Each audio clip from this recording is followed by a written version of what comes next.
اعوذ باللہ من الشیطان الرجیم بسم اللہ الرحمن الرحیم۔ السلام علیکم پیارے بہن بھائیو، اللہ پاک سے دعا ہے آپ کو عافیت کے سائے میں رکھے، آمین یا رب العالمین۔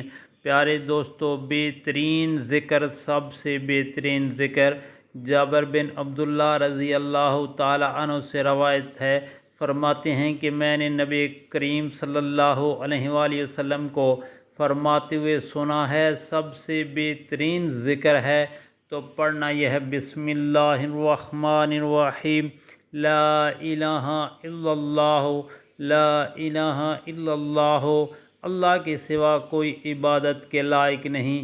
پیارے دوستو، سب سے بہترین ذکر ہے، اللہ پاک سے دعا ہے ہمیں کثرت سے یہ ذکر کرنے کی توفیق عطا فرمائے، آمین یا رب العالمین۔ اور آپ سے گزارش ہے، نبی کریم صلی اللہ علیہ وآلہ وسلم کے اس فرمان کو آگے لازمی شیئر کریں تاکہ ہر کسی کا بھلا ہو۔ اللہ تعالیٰ آپ پر رحم فرمائے، آمین یا رب العالمین۔